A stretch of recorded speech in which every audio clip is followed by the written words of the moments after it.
Hello అండి. So ఈరోజు మనం మాట్లాడబోయేది దేని గురించి అంటే స్క్రబ్ టైఫస్ డిసీజ్ గురించి అండి. న్యూస్లో చాలా చూస్తున్నారు, చాలా కేసెస్ నమోదయ్యాయి ఇండియాలో కూడా, అండ్ గ్లోబల్లీ కూడా చాలా మంది సఫర్ అవుతున్నారు. సో ఈ డిసీజ్ ఎలా స్ప్రెడ్ అవుతుంది, ఏంటిది, ఎక్కడెక్కడ ఎక్కువ కేసెస్ ఉన్నాయనేది మనం ఈరోజు తెలుసుకుందాం. సో అసలు ఈ డిసీజ్ ఓరియంటా సుత్సుకాముషి అనే ఒక బ్యాక్టీరియా నుంచి స్ప్రెడ్ అవుతుందండి. దాన్ని చిగర్స్ అనే ఒక చిన్న ఇన్సెక్ట్ మన బాడీలోకి ట్రాన్స్మిట్ చేస్తుంది త్రూ బైట్. ఆ ఇన్సెక్ట్ మనల్ని బైట్ చేస్తే ఆ బ్యాక్టీరియా మనలోకి ట్రాన్స్మిట్ అవుతుందండి.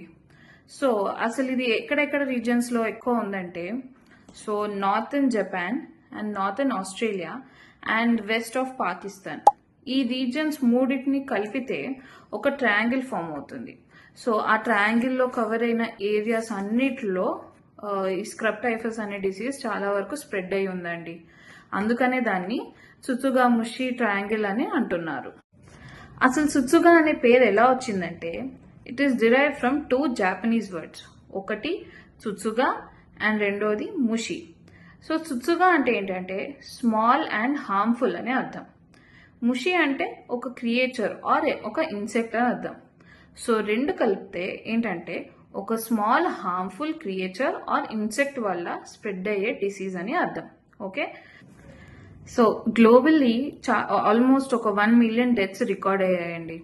అండ్ ఆల్సో ఇండియాలో హిమాలయన్ బెల్ట్ దగ్గర, Himalayan lower regions like Nepal and surrounding రీజన్స్లో కేసెస్ ఎక్కువ అన్నట్టు తెలుసుకున్నాం.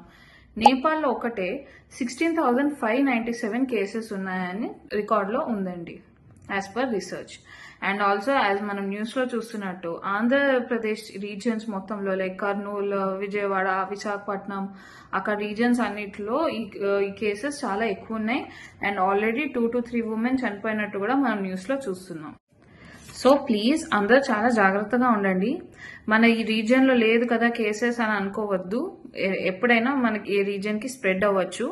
సో ఇంటి దగ్గర, ఇంటి సరౌండింగ్స్లో చెత్త కానీ అవన్నీ అక్యుములేట్ అవ్వకుండా చూసుకోండి. వాటర్ కూడా అక్యుములేట్ అవ్వకుండా చూసుకోండి.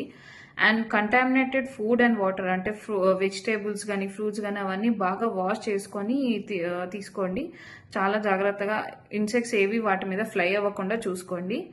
సో అసలు ఈ డిసీజ్ సిమ్టమ్స్ ఏంటి, కాజెస్ ఏంటి, అసలు మనం ఎలాంటి జాగ్రత్తలు తీసుకోవాలి, ఇవన్నీ తెలుసుకోవాలంటే నెక్స్ట్ వీడియోలో చూద్దాం. So please stay tuned and do follow Omkara Home Clinic. Thank you.